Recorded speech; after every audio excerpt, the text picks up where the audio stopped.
the dice. This is it. High fly ball into right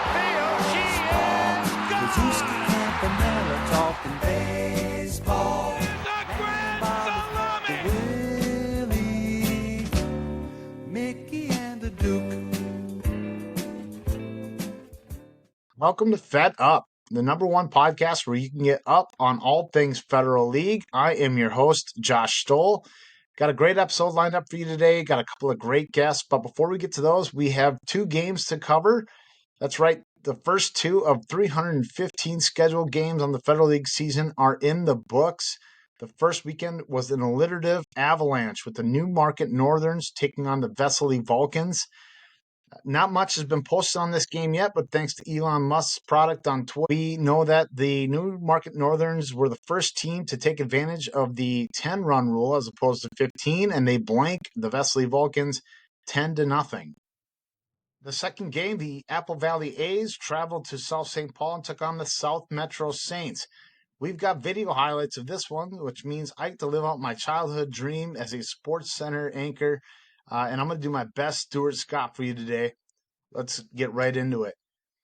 The A's leading 1-0 when Josh Stoll was at the plate with 2 outs. He rips a single by the diving shortstop. Reggie Stevens comes in to score, and the throw from left nails Dan Miller at the plate, ending the inning and the threat. The A's would eventually get that 3rd run. Tim Scott was sharp in this one as he went 3 innings with no runs allowed, but the South Metro Saints got to the A's bullpen. Here, Chris Minor, he's as cool as the other side of the pillow and delivers his RBI single, which tied this game at 3. Later in the game, Dan Miller, hitting for the A's, hits this one into what the Chaska Voyagers would call a perfect baseball sky, and it gets lost and drops. This would score the 5th run of the game and give the A's a 5-3 lead. The Saints would get an unearned run in the 5th and tie it on a Chris Minor sacrifice fly in the 6th. Batting here with 2 outs and the bases loaded, it's Aaron Brewer. You can call him Butter because he's on a roll. This would drop in front of the left fielder and score 2, giving the Saints a 7-5 lead. Cody Candler was on for the save for the Saints when, booyah! Dan Miller goes deep to right field. This ball was gone. It was gravy on a biscuit for Miller. It's all good as he returns to South St. Paul, goes 4 for 4 and finishes a triple short of the cycle. But the A's still had work to do. Trailing 7-6 with 2 outs, the A's were able to get the tying run into scoring position when Candler was facing Tim Scott. Curveball over for strike 3. You don't got to go home, but you can't stay here. The Saints end up winning 7-6 and move to 1-0. They'll take on the Minoka Grays next weekend. The A's drop their 3rd opener in 4 seasons. Will fall to 0-1. They'll take on the RC Rockets next weekend. Both teams dug deep into their bullpens for this one, using a combined 7 pitchers. They're all going to want some tips on how to get back for their next outing, and I know just the guy to help them with it. Brings us to our first guest of the podcast, Dr. Ryan Hess. Welcome to Fed Up. Thanks, Josh. Appreciate you having me. So, Ryan, you are currently playing for the Metro Loons. Just talk to us a little bit about how you got started. How'd you wind up with the Loons? How long you been playing? Yeah, so my family and I moved back here in 2016. We were living in South Carolina for a few years prior to that, and so moved back here in 2016. Ended up playing with the Mustangs for 3 years, just through some acquaintances. 3 or 4 years, I guess I don't remember for sure, something like that. And then just knew some guys from various baseball activities, and ended up kind of trying to go a different direction. So to start a new team. This upcoming season will be our 4th season of the Loons. So I guess it'll be my 8th season in the Federal League coming up. In addition to, I know you coach some of your kids. You've also got this side gig medical thing you do. Tell us a little bit about what you do for your career and what got you started in that. Yeah, so I'm an orthopedic surgeon. As it turns out, I grew Side up in a gig, right? small town. Yeah, side gig. Yeah, it keeps me a little busy. Yeah.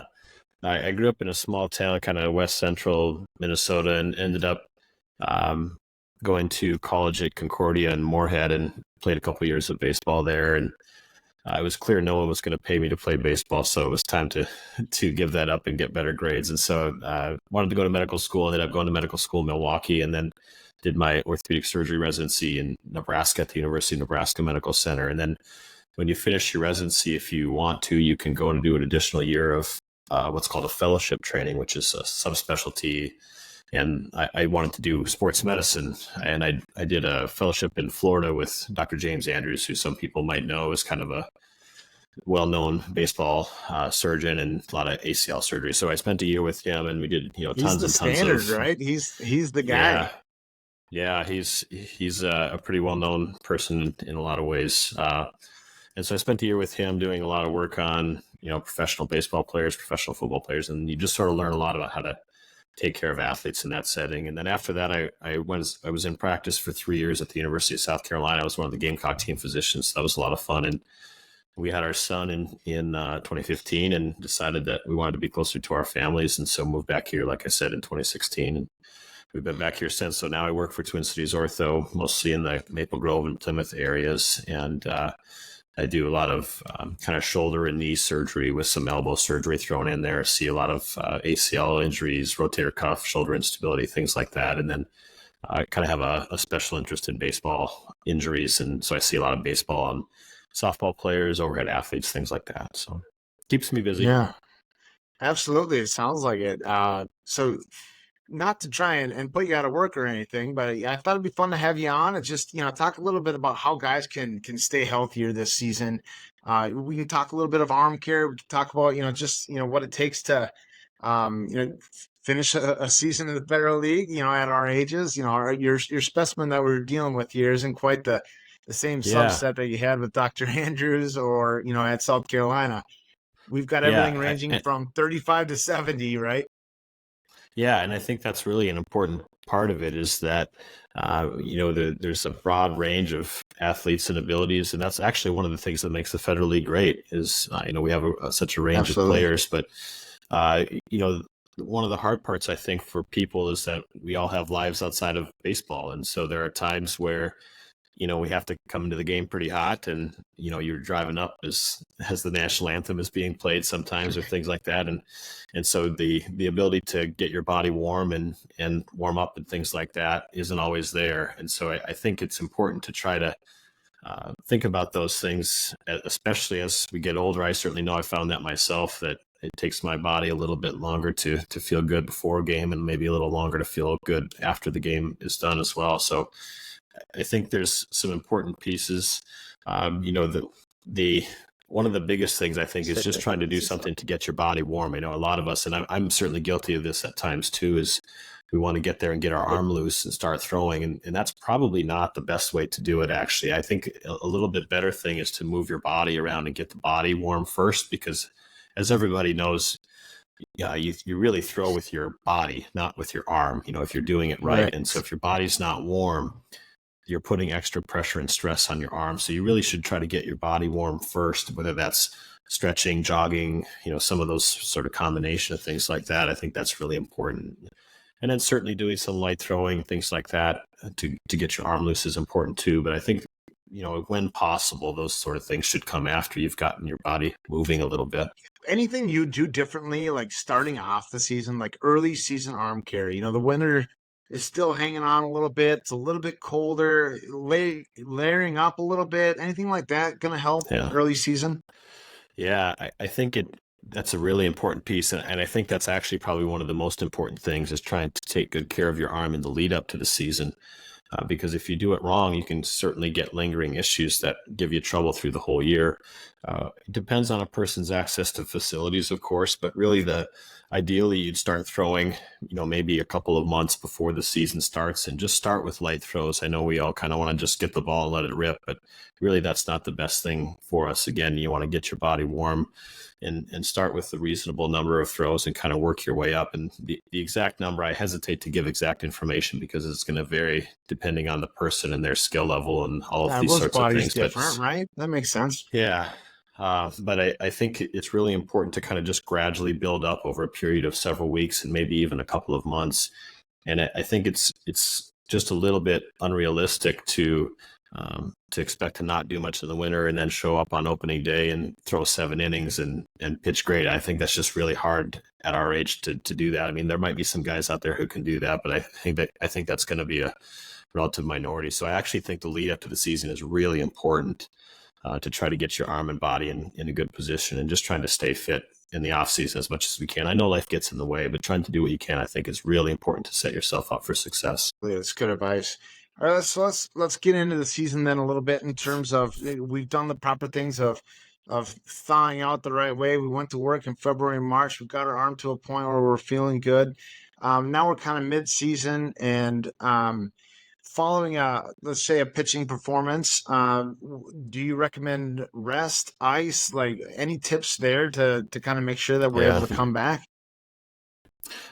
The science is actually pretty poor in that area. You know, it used to be if they would pan over to the dugout after a major league game, you'd look at the starting pitcher and he had ice everywhere. And you do still see that some, but it's a little less prominent than it used to be. And so I would say the answer is a bit unclear. I think it's up to the person. I think trying either ice or no ice, sometimes even heat, is reasonable. I think one of the things that's kind of growing is to do some movement type exercises after you get done pitching, whether that's band work on the side of the dugout or something like that. But just try to keep the muscles moving a little bit can be helpful. And certainly trying to do a stretching routine the next day, a little bit of band work or something like that the next day can be helpful too. Yeah, that's interesting. I was just having some conversations with some of the Twins training staff down at fantasy camp last year, talking about some of the science behind that ice, in terms of you're inhibiting that swelling, right? And you're stopping the inflammation, but you're also stopping the healing process, right? You kind of need that inflammation to really recover.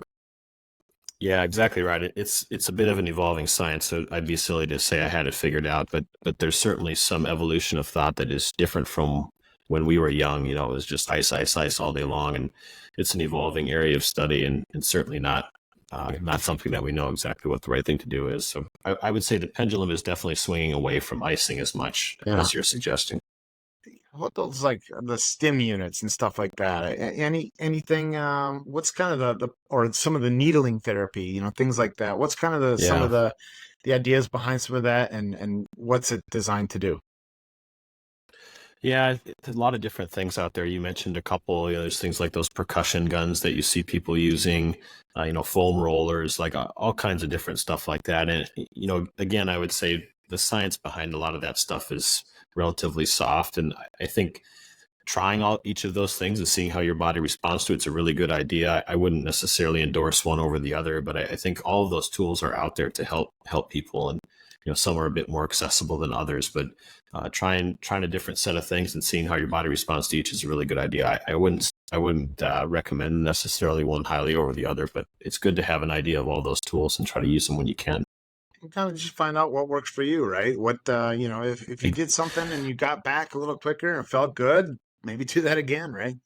Yeah, exactly right. I mean, from hearing stories, MLB guys talk, and they all do something a little bit different. So it's not going to be a cookie cutter thing. You're going to have to search around and talk to your teammates or other folks around you that do similar types of things and just see what they're trying and, ask about their experiences and try for yourself. All right, so we're deeper into the season, all right, and now how do we kind of distinguish between some of that fatigue that can set in, in terms of throwing 40, 50 innings a year, and how do we know when something maybe isn't just soreness and maybe we should go get it looked at?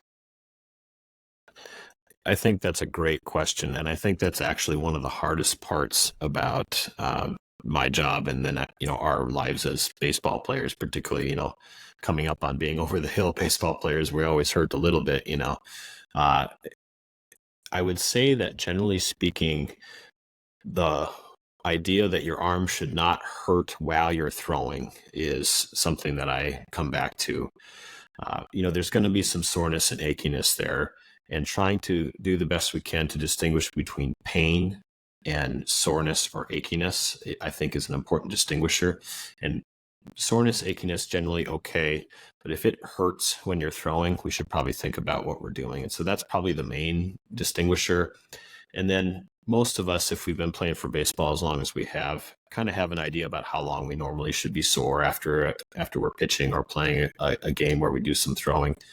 And if that soreness or discomfort starts to linger for a little bit longer, you have a harder time getting loose the next game or couple of games. Those are signals that, hey, something might be going on here. The second thing that's a little bit related to that, I would say, is that a lot of these issues creep up and then they can kind of crescendo over time. And it's often easier to treat these things when they're relatively small. And so I see some patients who see me kind of earlier in the process, and we recognize this issue. We can get them into some physical therapy with one of our overhead athlete specialists or something like that. And when the problem is a small problem, excuse me, it can often be remedied pretty quickly. I see some folks who are really in rough shape when they get to me, and then it takes a couple of months to get those folks back. And so that, I would say, trying to address these things relatively sooner when it comes to these pain issues, rather than waiting until it's really out of hand, often makes the recovery a little bit easier too, although every case is a bit different, of course. But generally speaking, I think that's a good thought. So give us one takeaway to just keep us on the field longer and not only during the season, but into our 40s, into our 50s. Just to give us Yeah. one tip the best tip you have in terms of just longevity and healthiness. That's a little hard. There's probably a lot of them. I think the probably the best answer to that question is just trying to do something for physical fitness year round. Everybody's thing might be a little bit different, whether it's, riding a stationary bike or playing basketball or, just trying to keep your body moving. I think it's asking a lot of our bodies as we get older to just be a couch potato for 7 months of the year and then stand up in April and play baseball hard for 4 or 5 months. And that's really hard on our bodies. And so I think just trying to keep your body moving and keep exercise consistent throughout the year is probably the biggest takeaway that I would say. Yeah. Thank you so much, Dr. Hess, for being on. How are the Loons going to be this year? I think we're going to be solid. We're usually a little bit over 500, and we can hang with some of the good teams, and then we seem to find a way to shoot ourselves in the foot a couple of times too. So I'm looking forward to a good season. It's always nice to be competitive and hang in there with some of the teams at the top of the league, which we seem to always play a few games tough like that. So it's always a good year. When you got your guys there, as is the case for a lot of teams, but you guys could certainly hit the ball well. You've got a couple of great arms on that team. Can be a really tough out if you are able to get everyone there. Yeah. Yeah, as with many teams, it's, everybody has lives. A lot of guys on our team have kids and they're coaching, and so it's as every team encounters, it's a little bit hard to get everybody there. But we're looking forward to a good season, just as you guys are, I'm sure, too. Well, again, thank you for your time. Thank you for joining. Thank you for your wisdom and insight. If you are listening to this and you are having arm issues, what's your next step? Yeah, I think talk to somebody knowledgeable. A lot of people are familiar with someone who's, whether it's an athletic trainer or physical therapist, they may have these acquaintances. Just someone who knows something about taking care of your body. I think that can be a helpful resource for people. I'm always happy to see folks if they're having any issues, but a lot of these things can be solved by doing some rest and some exercise and just being aware of how you're feeling. Perfect. Well, good luck with the upcoming season. Stay healthy yourself, and we'll see you on the diamond. Sounds great, Josh. Thanks for your time, man. Appreciate it.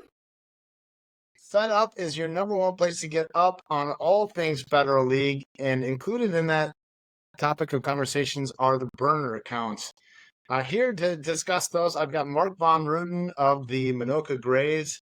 Mark, welcome to FedUp. Hey, thanks for having me. Glad to be here. And just want to give you a shout out. Like, this content is great. It's awesome. A lot of us have talked about having a podcast before, and someone actually did it. So that's amazing. So thank you for that. Yeah, appreciate the words and appreciate you listening and appreciate you coming on. So if you want to just take a moment and look at these burner accounts, I thought it'd be fun if we identified our top five and just talked a little bit about what we liked about them and what they add to the Federal League community. Yeah, I think it's a good idea. Any engagement is good engagement. As we go through these lists, just want to point out that I'll be trying to focus on the positive ones. I think that it's really easy when people are anonymous to devolve into talking a lot of bad things and negative things about people. But what I love about this community as a over 35 plus baseball player is the people and having fun. And so I'll be trying to focus on the ones that keep it mostly positive. We'll say that.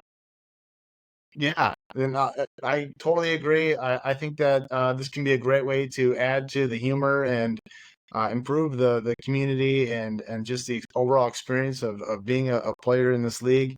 And then the baseless attacks, people throwing shade at Lars, for just the nonsense that they get into. I completely agree. There's no need for it, no room for it. I get it. If you're doing anything worth doing, you're gonna get the trolls. You're gonna get people who come out and do the baseless attacks. So in a way, it should be a compliment to Lars and some of the things that he does. That he does get some of those people coming at him like that.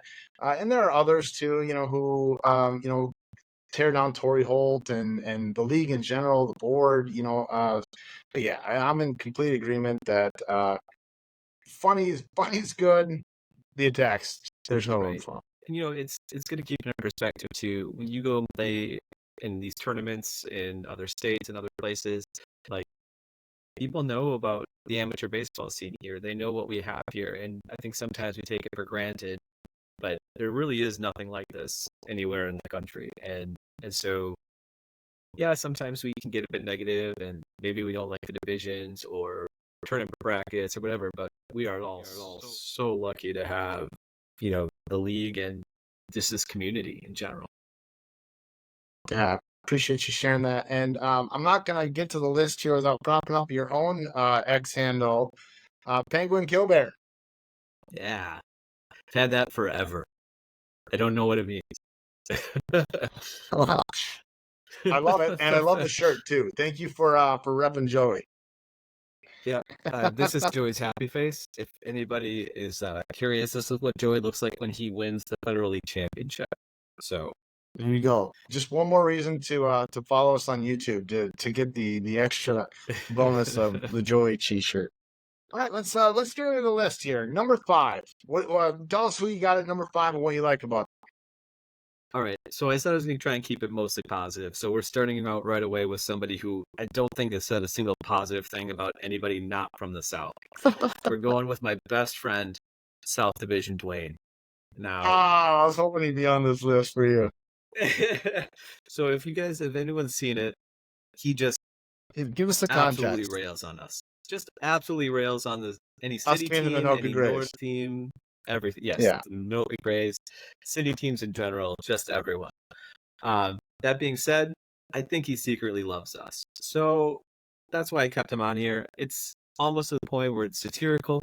I'm pretty sure South Division Dwayne's not actually from the South, and no idea who it actually is, but they give me a lot of laughs. So, and Matt Johnson, Twins Almanac, has a kombucha named after him now. So there we go. Okay. Good to know. And thank you for mentioning that you don't know who it is. So I got a couple of rules for us on this list. I want to back up there. Sure. First rule is we can't have any knowledge of who the owner of the account is. That's a true burner. They're kind of anonymous, and we have no knowledge going in of who it is. And second, of course, they have to mention something about the Federal League, be Federal League based. Okay, so Southern Dwayne didn't make my list, but certainly appreciate the fact that he's on yours. At number 5 on my list, I've got Arnold Schwartz and Federal. Perfect. He's number 4 for me. Okay, that's good. That's good. Good tie-in. I'm sure you appreciate a lot of the same things that I do when it comes to Arnold. Just the fact that he stays in character all the time. It's all Arnold all the time. I think over Christmas one year he posted about hope everyone in the Federal League got a Turbo Man for Christmas. So absolutely enjoy and I have to read every single one of his tweets in the Arnold voice, and it's gold for me. I love it. Oh, I agree completely.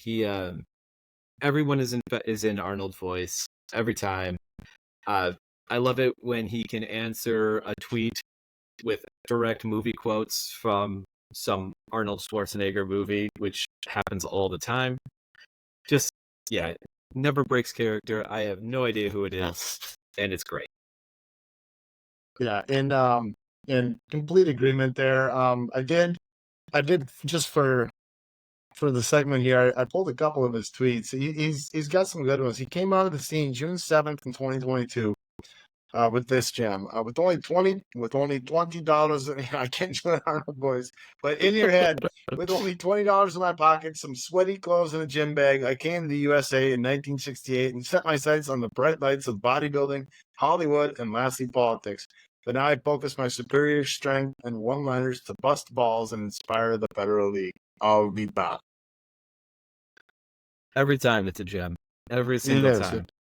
Yeah, so I'm hoping too by doing this list that we're pulling some of these burners, out of their dormancy. I think it's because it's been the off season, but they've been a little quiet lately. Yeah, I agree. They've been a little bit quiet, and hopefully once we get started, hey, maybe South Division Dwayne will be back. Moving on to my number 4 then would be Brandon Lang, Sports Advisors. Yeah, that's a good one. I like that one. The relationship Go ahead and between talk about it. the relationship between sports and gambling is certainly hand in hand, especially nowadays with all the sponsors by DraftKings and Caesars, and so I'm glad that we have that element into the Federal League as well. Love that he posts from Little Six Casino. Those lines just ties in kind of the local feel there. I think this guy would be a lot higher on my list if he didn't omit the Apple Valley A's from the top 10 favorites for the postseason championship, but had to downgrade him for that. Hey, that just means your odds, better odds for you guys, right? Like, take that money, easy money, right? I'm headed to Little Six right after we're done. No, that's a good one. He did make my list, but yeah, it's definitely someone I thought about for sure. Who's your number 3? 3. All right, 3. We're gonna go with a legit one here. We're gonna go with Federmetrics. They're pretty new compared to some of the ones that have been on here for a while, but they're posting legit content, right? Like stats, just actual Federal League baseball, and I think that's important. I'm gonna give a little shout out here to Pat Ralston quick. When I joined the Federal League, he was one person that was running another highlight stats account that one kind of hit some turbulence along the way, but one of the first things I fell in love with about this league when we joined it from the TCMABL was just the community, the online, all of the stats were there. There was people talking about baseball all the time, and that was one thing that made me just fall in love with this league. So I'm gonna give him a little shout. But yeah, any community, any baseball league, give us the stats, give us something to talk about. Who's crushing, who's striking everybody out, and it's nice to see all of that content. I totally agree. Yeah, so maybe Pat can bring back the good that was with some of the highlights, and the opinions from yesteryear. And yeah, better metrics didn't make my list, but certainly can appreciate what you like about that. So what about you? What do you got for 3? My number 3, I've got the Federal League Therapist. Now, I feel like he's maybe a little underrated. He's only got 16 followers. It's just, it's from, I don't think okay, one of them, all right, good. But I just don't think he's got enough content out there to really, get a lot of steam behind what he's doing. But I think he's onto something that is, he's clearly a very intelligent person who can talk the talk of a real therapist. He was smart enough to even put a little disclaimer in his bio, his handle there, that this should not be treated as real, real therapeutic advice. But yeah, just love that he was going to be at the he was going to be at the state tournament last year when we played the MSMABA, and I said he would charge extra for MSMABA players. So just love what he puts out there and some of the psychological components, the meditation and zen that can be the Federal League therapist. I definitely agree with you on that one. He was my honorable mention, and it wasn't for the content itself, because every time it posts, it's just gold. It was just for the lack of posting. So hopefully we get more things from whoever that I guess we're just assuming it's actual players, so I'll go with he. But whoever it is, please post more because they're great. Yeah, totally agree. So there's two just juggernaut accounts that we haven't mentioned yet, and I'm thinking that we're maybe going to have a little bit of overlap. I'm excited to see what order you got them in here, or maybe you guys throw me a curveball, but give me your number two. All right, my number two, and I'm gonna preface this by saying I almost left this one out just because they didn't include us on one of these that I thought was really important. It's the Real Housewives of the Federal League. And, I don't know, they probably haven't seen Alex before, who is just a specimen of a human being. But leaving the Grays off of the most attractive teams list is just unacceptable, really. I mean, you have Alex and Nick and Tom. I don't know if you guys know Tom, but very handsome. But they're asking all the important questions, right? The best concessions, best bathrooms. Yeah. The bathrooms, right? Most hands in team, best field. This is the real stuff, right? And every time they post, it's great. So that was my number two. Always positive, always engaging. Like every single one, every time they post something, it's got comments, it's got people liking it. So it's just fun. I'm completely with you. I suspected that it might be one of the last two on your list. I'll tell you, I'll jump ahead because I've got them at number one on my list, and I'll tell you the reason why. Because the Housewives are so important to the Federal League. I mean, they're the ones, sacrificing and watching the kids when we're out playing. Hopefully they're bringing the kids in and coming to the games as well and supporting the players. But certainly they make a ton of sacrifices so that we can play this game that we love. And absolute real shout out to the Real Housewives account and the Real Housewives of the Federal League. I would love to do an upcoming episode with some wives on it. So would love to get that going. That's a great idea, by the way. Get some wives in, see what they have to say. And you're right, they're a huge part. The actual wives of the ones. Most of us give up a bunch to go be able to play on Sundays or Mondays or Wednesdays, and sit in the parking lot for who knows how long. If you're the Voyagers, or the Apple Valley A's, or Rosemount, whoever knows. And we could do it without the support of our families. So yeah, the Real Housewives count is awesome, and the Real Housewives just thanks for letting us do this because it's awesome. Couldn't agree more. So that was your number. That was my number one. Was your number one. And my number two. So maybe your number. We could have some overlap here, but Tom Corcoran, bro. Yes, sir. Number one. Yeah. What do you like about it? I like everything about it. It's so good. So I love Tom, right? And Tom is the least musclehead guy self-serving, I've ever known. You beat your chest kind of guy. Yeah. It's just not Tom.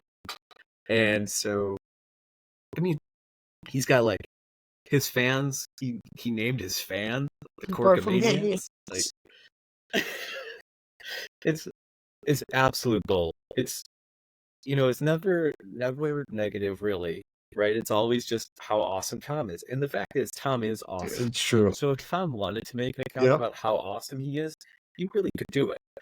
But the fact that somebody else does it for him, it's better. I don't know if you've seen the profile pic too. It's Corcoran, but he's got the feather boa on and the shades, put over the top. Just it's hilarious. Well, in the photoshopping in general, there was a picture that they photoshopped of him when he was doing the home run derby for charity, and it's every single one of them is just great, and it's always at the right time too. Like whenever you need a little icebreaker, they just pop on in there and give you just a little nugget of gold. I love it, Yeah. and But definitely my number I one. totally see why. I love the consistency of it as well. You know, it's always the bro, right? I did pull a couple of these tweets from Tom Corcoran, bro, too. Hey, bro, if anybody finds the ball in downtown Delano, I smashed that one, my guy. Hope nobody got hurt, bro. Mammoth, baby. And then love that one too. Good luck in the playoffs to all the Federal League burner accounts, bro. We all know the future is brown and hairy. So I absolutely love those. Keep it up, Tom Corcoran, bro, because I get some good chuckles out of your stuff. I think we all do, and I've talked to Tom about it too, and he doesn't really have an opinion on it. He's just like, it's fine, it's fine. He's just so even keeled about just about everything that it just rolls off. I want to know if he does it though, because whoever does it is just perfect. Well, Just I think perfect. maybe we haven't. That's half the fun though, is trying to figure out. Yeah, I certainly have some guesses. I don't think they're good guesses, but certainly have some guesses. But I want to make an open invitation to any of these burner accounts we mentioned in our top 5. If you want to come on, Fed Up, I promise to keep you anonymous. We'll put you in a dark room. We'll digitize your voice, but I would absolutely just love to have one of these burner accounts represented. So your secret will be safe with Fed Up. I also want to mention here too that Casey and Tom and Jack like to post on Twitter that I am responsible for all of the burner accounts, and I do not actually have one. So everything that I post is posted from my account. If I had one, I'd probably be giving it a shout out, but I do not. So they're all liars. Don't listen to a word they say if they're telling you that they're mine. So now that baseball is back, we've got a couple of games in the books. We can really start to give really hard-hitting topics like this one a little bit more press, and really make sure that we're covering all things Federal League. Mark Ruden, Penguin Killbear, MVR, really appreciate you being on. Thank you for your time. It's my pleasure. Thanks for having me. Again, keep it up. All content, for the most part, is good content. And, who knows how long we get to keep doing this. So let's have as much fun with it while we can. Totally with you. And so is Tom Corcoran, bro. Hopefully he likes me. I don't know. We'll find out. All right. Well, thanks again for being on, and keep it real, Corcomaniacs.